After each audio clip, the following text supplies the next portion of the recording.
کہ میرے ساتھیوں نے جو کچھ کیا مجھے وہ ناپسند تھا۔ پھر سب کو بلایا تو انہوں نے صحیح واقعہ بتا دیا۔ آخر میں قید میں موجود آدمی کو بلایا اور اسے کہا کہ تمہارے تمام ساتھیوں نے اقرار جرم کر لیا ہے، یوں تمہارے لیے سچ بولنے کے سوا کوئی چارہ نہیں۔ لہٰذا ان سب کے اقرار جرم کے بعد ان کو ادائے مال کا ذمہ دار ٹھہرایا گیا اور ان سے مقتول کا قصاص لیا گیا۔ یہ قصہ بہت سے معنی اور امور پر دلالت کرتا ہے۔ اس میں تفتیش کرنے والوں کے لیے استفادہ کی کئی صورتیں موجود ہیں۔ مزید برآں اس واقعے سے سیدنا علی رضی اللہ تعالی عنہ کے دور خلافت میں پولیس اور جیل کے نظام کا پتہ چلتا ہے۔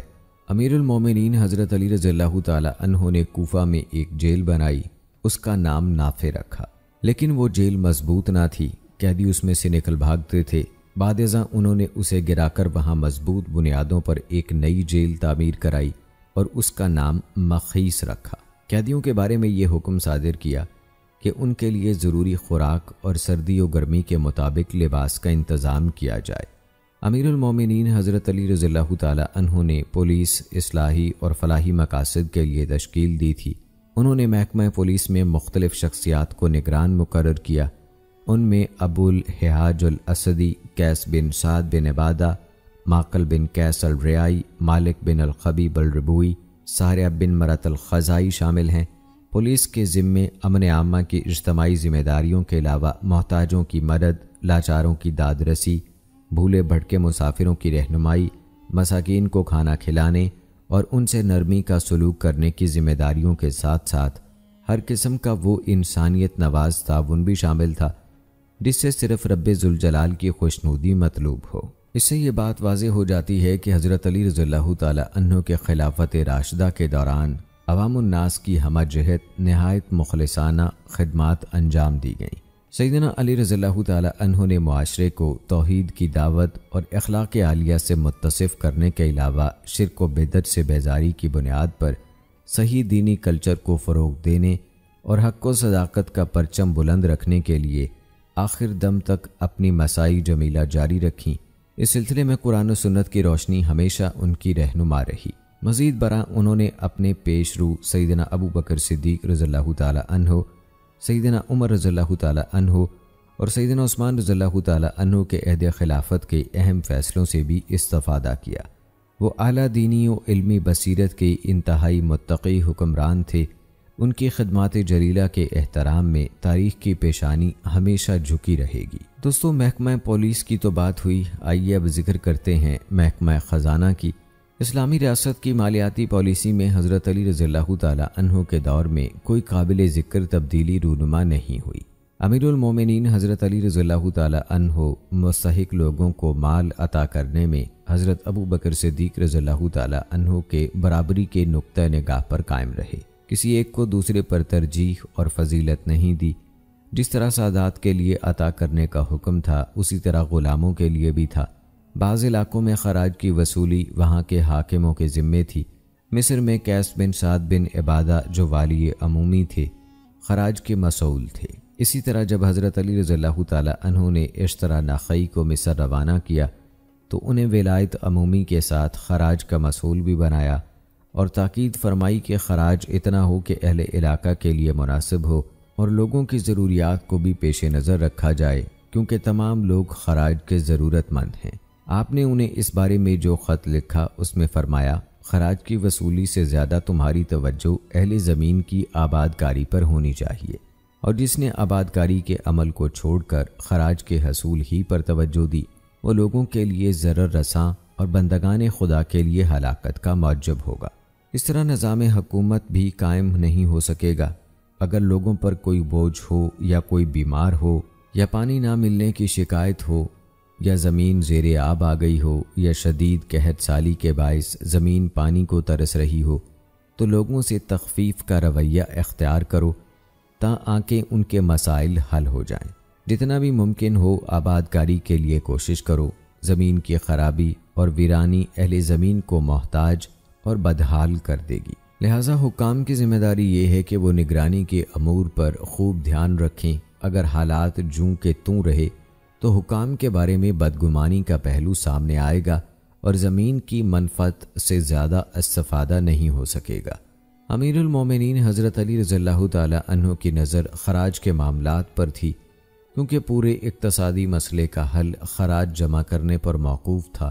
اس دور میں خراج اقتصادیات کا اصل سرچشمہ تھا۔ حضرت علی رضی اللہ تعالی عنہ کے بارے میں یہ بات معروف ہے کہ انہوں نے تمام علاقوں میں اپنے اعمال کی نگرانی سخت کر دی تھی، اور مالی امور ان اہم معاملات میں شامل تھے جن کی آپ نہایت باریک بینی سے نگرانی کر رہے تھے۔ وہ ایسے لوگوں کو تفتیشی نگران مقرر کرتے تھے جو گھات میں بیٹھ کر حالات کی خبر لاتے تھے۔ مختلف علاقوں کے والیوں کو اپنی حکومت اور اس کے بیت المال میں سے خرچ کرنے کے عمومی اختیارات تھے۔ خلفائے راشدین کے دور میں جو لوگ بھی بیت المال یا خراج جمع کرنے کے براہ راست ذمہ دار تھے، وہ اپنے علاقے کے لوگوں کے مفاد اور ضروریات کو مد نظر رکھتے ہوئے شرعی طریقے سے غریبوں پر مال خرچ کرتے تھے۔ سب سے زیادہ وہ یہ مال جہاد کے امور اور فتوحات کے لیے اسلحہ اور جانوروں کی تیاری اور فوجی لشکروں کی دیگر ضروریات کے لیے استعمال میں لاتے تھے۔ اسی طرح اعلیٰ حکام دیگر تمام سرکاری اعمال اور ملازمین کے اخراجات پر رقوم صرف کرتے تھے۔ پلوں کی تعمیر، چشموں، نہروں کی کھدائی اور دیگر فلاحی اصلاحات و اقدامات کی تکمیل کو سر انجام دیتے، اور یہ خراج کی وصولی ہی سے ممکن تھی۔ جیسا کہ بعض محققین نے لکھا ہے کہ اگر خراج کو جمع کرنے کی ذمہ داری نہ بھی ہوتی، تب بھی عمومی طور پر حکام ہی کی ذمہ داری ہوتی تھی کہ وہ ان اخراجات کا انتظام کرتے جن کا تعلق جہاد سے یا ضروری فلاحی تعمیرات و معاملات سے ہوتا تھا۔ بعض فقہاء نے لکھا ہے کہ یہ حکام ہی کی ذمہ داری ہے کہ وہ ریاست کے وسائل مال و دولت کو مسلمانوں کے مفاد پر خرچ کریں اور انہیں منجمد نہ کریں، کیونکہ جن حقوق کی ادائیگی کے لیے مال جمع کیا گیا تھا، اگر ان پر خرچ نہ کیا جائے تو یہ ظلم کے مترادف ہے۔ انہوں نے ریاست کے عام اموال کو منجمد کرنے کے عمل کو حکام کی کوتاہی اور ظلم قرار دیا ہے۔ حضرت علی رضی اللہ تعالی عنہ کے دور میں جس علاقے سے جو خراج وصول ہوتا، اس کا پہلا حقدار وہیں کے لوگوں کو سمجھا جاتا تھا۔ حکام وہ مال اپنے علاقوں سے دارالخلافہ مدینہ یا کوفہ کی طرف روانہ کرنے سے گریز کرتے تھے۔ اس علاقے کی تمام ضروریات کو پورا کرنے کے بعد اگر مال بچ جاتا تھا تو وہ مدینہ منورہ یا کوفہ بھیج دیا جاتا تھا۔ اس میں کوئی شک نہیں کہ خلفائے راشدین کے دور میں خاص طور پر حضرت عمر رضی اللہ تعالی عنہ کے عہد میں مختلف علاقوں میں خراج کی وصولی سمیت تمام مالیاتی امور کی انتہائی باریک بینی سے جانچ پڑتال کی جاتی تھی۔ آمدنی کے ذرائع اور عمومی اخراج پر کڑی نگاہ رکھی جاتی تھی۔ انہوں نے اپنے سابقین کے تجربات سے صحیح طور پر استفادہ کیا۔ انہوں نے دفاتر قائم کرنے اور ان میں رجسٹر رکھنے کا نظام شروع کیا اور مختلف پہلوؤں سے تمام مالی امور منضبط کیے۔ عہد فاروقی میں یہ مالیاتی ادارہ زیادہ وسیع اور جامع اسلوب پر قائم ہوا۔ بعض مستشرقین جن میں فلپ بھی شامل ہے، اس نے عربوں کی تاریخ کے حوالے سے اپنے انسائکلوپیڈیا میں مالیاتی امور کے بارے میں خلفائے راشدین کے کارنامے دھندلانے اور گھٹانے کی کوشش کی ہے۔ اس نے لکھا ہے، حقیقت یہ ہے کہ تاریخ عمر بن خطاب سے بہت سے ایسے کارناموں کو منسوب کرتی ہے جو مرور زمانہ اور نئے تجربات کے ساتھ بہرحال ہونے ہی تھے۔ خلفاء اور مختلف علاقوں کے حکام نے خراج کی وصولی، جزیہ اور ریاست کے مالی امور سے متعلق جو پالیسیاں بنائیں وہ اتنی بڑی بات نہیں ہے۔ اسلام نے بازنطینی نظام حکومت جو شام اور مصر میں راج تھا، اسی پر اپنے نظام حکومت کی بنیاد رکھی۔ فارسی علاقوں میں ارباب حکومت نے پہلے سے قائم شدہ مقامی حکومت کے اصول اپنائے۔ فاتحین نے ٹیکسوں کی وصولی کا جو بھی نظام مقرر کیا، اس میں سابقہ ادوار کا مزاج چاہے وہ بازنطینی ہو یا فارسی، بہرحال ملحوظ رکھا گیا۔ خواہ وہ علاقہ انہوں نے صلح کی بنیاد پر حاصل کیا یا طاقت کے بلبوتے پر فتح کیا، اس معاملے میں انہوں نے عمر بن خطاب کی کسی قسم کی قانون سازی سے رہنمائی حاصل نہیں کی۔ تو دوستو، یہ تھا احوال حضرت علی رضی اللہ تعالی عنہ کے دور خلافت میں محکمہ خزانہ کا۔ دوستو، امیر المومنین حضرت علی رضی اللہ تعالی عنہ جب خلافت پر مطمئن ہوئے تو یہ لمحات تھے جب حضرت عثمان رضی اللہ تعالی عنہ نہایت سفاکی سے شہید کر دیے گئے تھے۔ پھر اس کے نتیجے میں مسلمانوں کی صفوں میں انتشار پیدا ہو گیا تھا اور وہ افتراق کا شکار ہو گئے تھے۔ ان حادثات و واقعات کے بعد حضرت علی رضی اللہ تعالیٰ عنہ کی زیادہ تر توجہ ان زخموں پر مرہم رکھنے کی طرف تھی، لیکن اس صورتحال سے نمٹنے کے ساتھ ساتھ آپ نے تمام سرکاری ذمہ داریاں نہایت خوبی اور خلوص سے انجام دیں اور عدالتی امور کی طرف بھی خاص توجہ فرمائی۔ ان کے انتظام و انصرام اور تنظیم و ترتیب کا عمل نہایت جامع پیمانے پر انجام دیا۔ ان کا ایک خط جو انہوں نے اپنے گورنر مصر اشترا نخعی کو لکھا، اس میں وہ فرماتے ہیں، لوگوں کے مابین فیصلہ کرنے کے لیے رعیت میں سے ایسی افضل و اکمل شخصیت کا انتخاب کرو جس کے معاملات زندگی تنگی کا شکار نہ ہوں، اس کے مد مقابل کوئی اس سے جھگڑا کرنے والا نہ ہو، وہ خود اپنی غلطی پر اصرار کرنے والا نہ ہو، حق کو جان لینے کے بعد اس کی طرف رجوع کرنے میں اسے کوئی رکاوٹ نہ ہو، اس کے دل میں کوئی لالچ نہ ہو، حقیقت حال جاننے کے لیے وہ تھوڑی بات سمجھنے کی بجائے پوری بات کامل گہرائی سے سمجھے، مشتبہ امور میں رک جانے والا ہو، دلائل سے حقائق اخذ کرنے والا ہو، مخالفین کی بار بار کی مشگافیوں سے زچ نہ ہو، معاملات کی وضاحت میں انتہائی صبر کرنے والا ہو، فیصلہ واضح ہو جانے کے بعد قطعی رائے رکھنے والا ہو، مبالغہ آرائی کرنے والے کے ہاتھوں مجبور نہ ہو اور فساد پیدا کرنے والے کی بات پر برانگیختہ نہ ہو۔ تمہیں اس قسم کے لوگ کم ہی ملیں گے۔ بہرحال ایسا ہی جج ڈھونڈو، پھر اس پر خرچ کرنے میں فراخ دلی سے کام لو تاکہ وہ اپنی ضروریات پوری کرنے کے لیے لوگوں کا محتاج نہ ہو۔ اسے اپنے ہاں وہ مقام دو جس کی تمہارے خاص میں سے کوئی اور شخص طمع نہ کرے، تاکہ وہ مطمئن ہو کہ اس پر کوئی چڑھائی نہ کر سکے گا۔ اسی خط میں سیدنا علی رضی اللہ تعالیٰ عنہ نے یہ بھی لکھا، اللہ تعالیٰ کے ساتھ انصاف کرو، یعنی اللہ تعالیٰ اپنی ذات میں یکتا ہے، خالصتاً صرف اسی کی بندگی کرو اور اپنی ذات سے لوگوں کے ساتھ بھی انصاف کرو، اپنے اہل خانہ میں سے خاص کے ساتھ بھی اور اپنی رعیت میں سے جو تمہیں محبوب ہو اس سے بھی انصاف ہی کا معاملہ کرو۔ اگر ایسا نہیں کرو گے تو اس کے معنی یہ ہوں گے کہ تم نے ظلم کا وتیرہ اختیار کر لیا ہے۔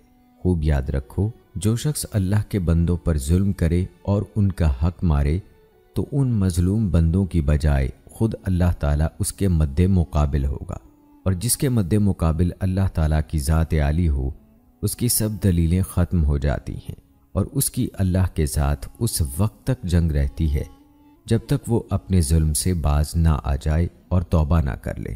ظلم پر قائم رہنا اللہ کی نعمت چھن جانے کا ذریعہ ہے۔ ظالم کو عبرتناک سزا دینے کے لیے اللہ کا انتقام بڑی تیزی سے ظالم کی طرف لپکتا ہے۔ یقیناً اللہ تعالیٰ مجبوروں اور لاچاروں کی دعائیں سننے والا ہے اور وہ ظالموں کی گھات میں ہے۔ یہ جامع وصیت قاضی کی تمام صفات پر مشتمل ہے اور اس کے حقوق و واجبات بڑی وضاحت سے بیان کرنے والی ہے۔ جو شخص بھی گورنر مصر کے نام امیر المومنین حضرت علی رضی اللہ تعالیٰ عنہ کے اس خط پر غور کرے گا تو اسے تعجب ہوگا کہ وہ وصیت جو سن 40 ہجری یا اس کے قریب اس وقت تحریر کی گئی جبکہ ابھی تک عربوں کا دیگر تہذیبوں سے کوئی واسطہ ہی نہ تھا۔ غور کیجئے کہ اس وقت ایک سچے مسلمان کی عقل و دانش کس طرح اللہ کے نور سے منور ہو رہی تھی اور اس کے دل و دماغ پر زندگی کے مقاصد منہج کس وضاحت سے منکشف ہو رہے تھے۔ انہوں نے ریاست کے معاملات کو کس طرح صحیح منہج پر قائم کیا جو آج کے دور کے دستوروں اور قوانین کے مقابلے میں بدرجہ بہتر ہے۔ رعیت کے ساتھ انصاف اور اسے ظلم سے بچانے کے لیے امیر المومنین حضرت علی رضی اللہ تعالیٰ عنہ کے یہ نظریات بعد میں مظالم پر کنٹرول اور اس بارے میں قوانین کی ترتیب و تنظیم کے لیے بنیاد کی حیثیت اختیار کر گئے۔ دوستو، قانون سازی کے اس منصوبے سے مراد وہ راستہ ہے جس پر خلفائے راشدین اور صحابہ کرام عملی زندگی میں پیش آمدہ واقعات مسائل کے لیے شریعت کے احکام کی تلاش میں نکل کھڑے ہوئے۔ یہ راستہ انہیں رسول اکرم صلی اللہ علیہ وآلہ وسلم کی صحبت اور تربیت کے نتیجے میں ملا۔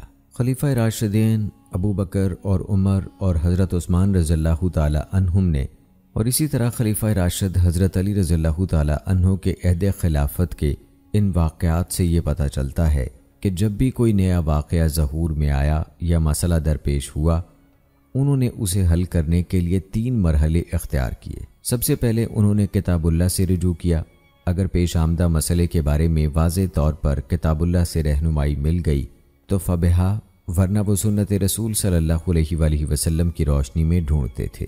اگر اس میں بھی مسئلے کا حل نہ ملتا تو وسیع تر مفہوم میں رائے کی طرف منتقل ہو جاتے تھے۔ اور دوستو، جیسا کہ ہم نے اپنی پچھلی ویڈیوز میں آپ کو بتایا کہ اکثر اوقات پہلے مرحلے میں یہ رائے اجتماعی ہوتی، خاص طور پر جب وہ مسئلہ ریاست کے امور میں عمومی انداز کا ہوتا۔ انہیں اس بارے میں خصوصی مدد اس لیے ملی کہ کبار صحابہ ابھی تک مدینہ منورہ ہی میں قیام پذیر تھے، ان کی بیک وقت دستیابی آسان تھی اور ان سے رائے لینا ممکن تھا۔ بعد ازاں یہی بات اصطلاحی طور پر اجماع کہلائی اور قانون سازی کی بنیاد میں قیاس اور مصلحت کی اصطلاحات کا استعمال بھی کیا گیا۔ اور دوستو، ہماری آج کی یہ ویڈیو اس حوالے سے بہترین دلیل ہے جو میمون بن مہران نے کہی ہے۔ وہ کہتے ہیں حضرت ابو بکر صدیق رضی اللہ تعالی عنہ کے پاس کوئی مقدمہ آتا تو فوراً کتاب اللہ میں نظر دوڑاتے تھے۔ اگر اس میں اس مسئلے کا کوئی حل مل جاتا تو اس کے مطابق فیصلہ کر دیتے تھے۔ اگر اس مسئلے کا حل اس میں نہ ہوتا اور سنت رسول صلی اللہ علیہ وآلہ وسلم میں سے ان کے علم میں کوئی بات ہوتی تو اس کے مطابق فیصلہ کرتے تھے۔ اگر سنت میں بھی کوئی حل نہ ملتا تو صحابہ کرام کو جمع کرتے اور ان سے مشورہ کر کے ان کی رائے طلب کرتے تھے۔ جب ان کی اجتماعی رائے سامنے آ جاتی تو اس کے مطابق فیصلہ کر دیتے تھے۔ حضرت عمر رضی اللہ تعالی عنہ بھی ایسا ہی کرتے تھے۔ اگر انہیں قرآن و سنت میں درپیش تقاضے کا جواب نہ ملتا تو پھر وہ یہ دیکھتے تھے کہ کیا اس بارے میں سیدنا ابو بکر صدیق رضی اللہ تعالی عنہ کا کوئی فیصلہ موجود ہے۔ اگر موجود ہوتا تو اس کے مطابق فیصلہ صادر فرما دیتے تھے۔ بصورت دیگر اجل صحابہ رضوان اللہ مجمعین کو بلاتے تھے، وہ جس بات پر اجماعی رائے دیتے اس کے مطابق فیصلہ کر دیتے تھے۔ حضرت عبداللہ بن مسعود رضی اللہ تعالی عنہ سے روایت ہے، وہ فرماتے ہیں آج کے بعد جس کسی مسئلے کے بارے میں فیصلہ مطلوب ہو وہ کتاب اللہ کے مطابق فیصلہ دے۔ اگر کتاب اللہ میں گوہر مقصود نہ ملے تو رہنمائی کے دوسرے سرچشمے سے رجوع کرے اور اس بارے میں نبی اکرم صلی اللہ علیہ وآلہ وسلم کا فیصلہ تلاش کرے۔ کوئی مسنون فیصلہ نہ ملے تو صالحین کی اجتماعی رائے کے مطابق فیصلہ کر دے۔ اگر درپیش معاملے میں کتاب اللہ اور سنت رسول صلی اللہ علیہ وآلہ وسلم دونوں میں سے کوئی روشنی نہ ملے اور صالحین کا بھی کوئی اجماعی فیصلہ دستیاب نہ ہو تو پوری دیانت سے اپنے اجتہادی رائے سے فیصلہ صادر کر دے۔ یہ نہ کہے کہ میں ڈرتے ڈرتے یہ رائے دے رہا ہوں، بے شک حلال بھی واضح ہے اور حرام بھی واضح ہے اور ان کے مابین کچھ مشتبہ امور ہیں۔ شک میں ڈالنے والی بات کو چھوڑ دو اور وہ چیز اختیار کر لو جس میں شک کی گنجائش نہ ہو۔ دوستو، آئیے اب ذکر کرتے ہیں حضرت علی رضی اللہ تعالی عنہ کے زمانہ خلافت کے ججوں کے بارے میں۔ حضرت علی رضی اللہ تعالی عنہ نے بعض ان قاضیوں کو ان کے منصب پر بحال رکھا جن کی اہلیت ثابت ہو گئی اور جو پہلے ہی سے قضا کی ذمہ داری پر مامور تھے۔ آپ نے ان کے علاوہ بھی قاضی اور والی مقرر کیے۔ ان کی تفصیل کچھ اس طرح سے ہے۔ شریح بن الحارث کوفہ کے قاضی تھے۔ حضرت علی رضی اللہ تعالی عنہ نے انہیں وہیں برقرار رکھا۔ آپ انہیں ہر ماہ 500 درہم تنخواہ دیتے تھے۔ ابو موسیٰ الاشعری رضی اللہ تعالی عنہ کو حضرت عثمان رضی اللہ تعالی عنہ نے کوفہ میں قاضی مقرر کیا تھا۔ حضرت علی رضی اللہ تعالی عنہ نے انہیں بھی برقرار رکھا، تاہم کچھ مدت بعد انہیں معزول کر دیا۔ عبید اللہ بن مسعود یمن کے والی اور قاضی تھے۔ عثمان بن حنیف بصرہ میں قاضی تھے۔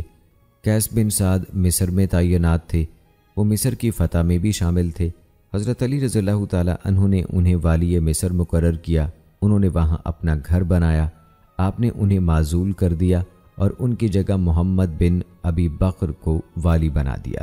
عمارہ بن شہاب کوفہ میں تعینات تھے۔ تمام بن عباس مدینہ منورہ میں سن 37 ہجری میں، ارقسم بن عباس مکہ میں اور پھر طائف میں قاضی رہے۔ جادہ بن حبیرہ المخزومی بعد ازاں خلید بن کرہ الہری بوئی خراسان میں قاضی تھے۔ عبداللہ بن عباس رضی اللہ تعالی عنہ بصرہ کے والی مقرر ہوئے۔ ابو الاسد الدولی وہاں قاضی تھے۔ ایک قول کے مطابق حضرت عبداللہ بن عباس رضی اللہ تعالی عنہ نے بصرہ میں عبد الرحمن بن یزید الحدانی کو قاضی مقرر کیا۔ جو محلب بن ابی صفرہ کے اخیافی یعنی ماں کی طرف سے بھائی تھے۔ وہ حضرت علی رضی اللہ تعالیٰ عنہ کے دور تک اور بعد ازاں حضرت معاویہ رضی اللہ تعالیٰ عنہ کے دور خلافت میں کچھ عرصے تک وہاں کے قاضی رہے، یہاں تک کہ زیاد کا دور آیا تو اس نے انہیں معزول کر دیا۔ ابو عبیدہ رحمۃ اللہ علیہ کہتے ہیں عبداللہ بن عباس رضی اللہ تعالیٰ عنہ لوگوں کو فتویٰ دیا کرتے اور ان کے مابین فیصلے کرتے تھے۔ ابن عباس جب بصرہ سے کہیں باہر جاتے تو ابو الاسد کو اپنا نائب بنا جاتے تھے، بعد ازاں وہ فتویٰ دیا کرتے تھے۔ اس وقت قاضی کو مفتی کہا جاتا تھا۔ یہ سلسلہ اسی طرح جاری رہا حتیٰ کہ سن 40 ہجری میں حضرت علی رضی اللہ تعالیٰ عنہ کو شہید کر دیا گیا۔ جب امیر المومنین حضرت علی رضی اللہ تعالیٰ عنہ مدینہ سے بصرہ گئے تھے تو انہوں نے وہاں عبداللہ بن عباس رضی اللہ تعالیٰ عنہ کو والی مقرر فرمایا تھا۔ حضرت علی رضی اللہ تعالیٰ عنہ جب کوفہ تشریف لائے تو سعید بن نمران الحمزانی کو قاضی مقرر فرمایا، بعد ازاں انہیں معزول کر دیا گیا۔ ان کی جگہ مصعب بن زبیر کو کوفہ کا قاضی مقرر کیا۔ انہوں نے 3 سال تک یہ فریضہ انجام دیا۔ پھر ابن زبیر نے عبداللہ بن عتبہ بن مسعود کو قاضی مقرر کر دیا۔ سعید الحمزانی کے بعد حضرت علی رضی اللہ تعالیٰ عنہ نے عبیدہ سلمانی محمد بن حمزہ کو کوفہ میں قاضی مقرر کیا اور انہیں تاکید فرمائی اس طرح فیصلے کرو جیسے پہلے کیا کرتے تھے۔ بعد ازاں انہیں معزول کر دیا اور شریح کو مقرر فرمایا۔ امام شابی کہتے ہیں قضا کے میدان میں شریح سب سے زیادہ علم رکھنے والے تھے اور عبیدہ شریح کے مد مقابل تھے۔ ان کے فیصلوں کو نادر فیصلوں کے نام سے یاد کیا جاتا ہے۔ وہ کوفہ کے مشہور علماء میں سے تھے۔ شریح اکثر ان سے مشورہ کیا کرتے تھے۔ حضرت علی رضی اللہ تعالیٰ عنہ نے محمد بن زید بن خلیدہ شیبانی کو کوفہ میں قاضی مقرر فرمایا۔ وہاں انہوں نے متعدد فیصلے کیے۔ بعض شہروں میں حضرت علی رضی اللہ تعالیٰ عنہ کے مقرر کردہ قاضی ان علاقوں کے والی بھی متعین کر دیے جاتے تھے، کیونکہ ان کی حکمرانی قضا، امامت، حدود قائم کرنے، سرکاری نظام چلانے اور زکوٰۃ و صدقات جمع کرنے پر مشتمل تھی۔ حضرت علی رضی اللہ تعالیٰ عنہ تمام صوبوں کے گورنروں کو تاکید فرماتے تھے کہ وہ قاضیوں کے تقرر میں انتہائی احتیاط سے کام لیں۔ اس بات سے یہ بھی معلوم ہوتا ہے کہ انہوں نے تمام والیوں کو ان کے زیر نگیں علاقوں میں قاضی مقرر کرنے کا اختیار دے رکھا تھا۔ عام طور پر صورتحال یہ تھی کہ یہ والی قضا کی ذمہ داریاں بھی ساتھ ساتھ ادا کرتے تھے۔ یوں لگتا ہے کہ والیان ریاست کو عدالتی فیصلوں کے خلاف مقدمات میں اپیل سننے اور مظالم پر نگاہ رکھنے کا حق تھا۔ خاص طور پر وہ ان قاضیوں کے فیصلوں پر کڑی نظر رکھتے تھے جو خود ان کے مقرر کردہ تھے۔ وہ خلیفہ کے مقرر کردہ قاضیوں کے فیصلوں کا جائزہ بھی لیتے تھے۔ بعض فیصلوں کے بارے میں والی خلیفہ سے بھی رجوع کر لیتے تھے، اور یہ بات تو معروف ہے کہ خلفاء شکایت کنندگان کے لیے اپنے دروازے ہمیشہ کھلے رکھتے تھے، چاہے یہ شکایات والیوں یا قاضیوں کے خلاف تھیں یا عاملین خراج کے بارے میں۔ خلفائے کرام ان شکایات کی بھرپور چھان بین کرتے تھے۔ دوستو، قانون سازی کے اس منصوبے سے مراد وہ راستہ ہے جس پر خلفائے راشدین اور صحابہ کرام عملی زندگی میں پیش آمدہ واقعات، مسائل کے لیے شریعت کے احکام کی تلاش میں نکل کھڑے ہوئے۔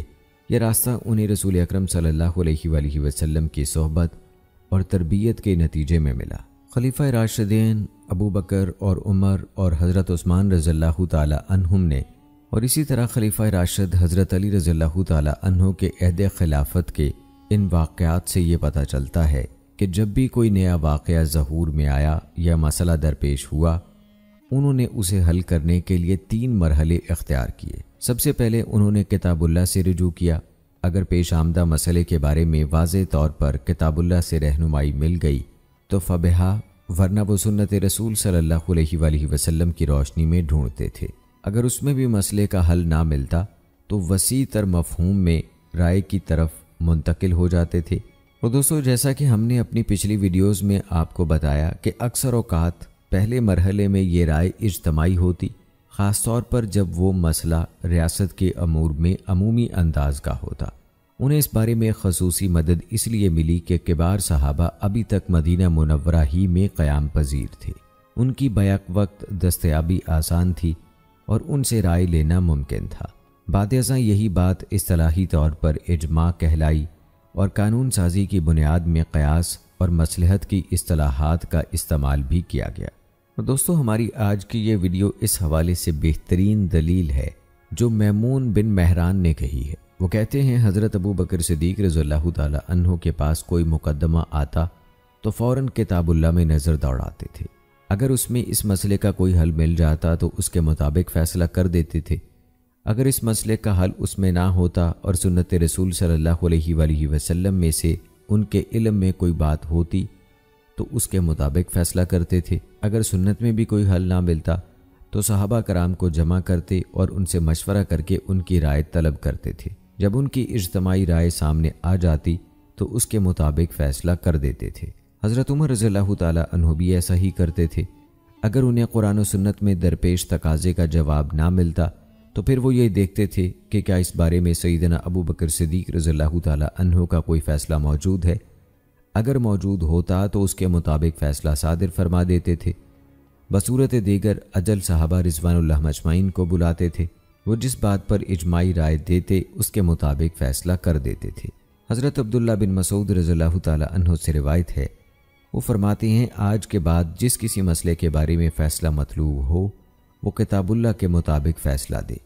اگر کتاب اللہ میں گوہر مقصود نہ ملے تو رہنمائی کے دوسرے سرچشمے سے رجوع کرے اور اس بارے میں نبی اکرم صلی اللہ علیہ وآلہ وسلم کا فیصلہ تلاش کرے۔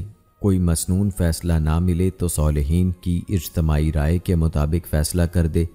اگر درپیش معاملے میں کتاب اللہ اور سنت رسول صلی اللہ علیہ وآلہ وسلم دونوں میں سے کوئی روشنی نہ ملے اور صالحین کا بھی کوئی اجماعی فیصلہ دستیاب نہ ہو تو پوری دیانت سے اپنے اجتہادی رائے سے فیصلہ صادر کر دے۔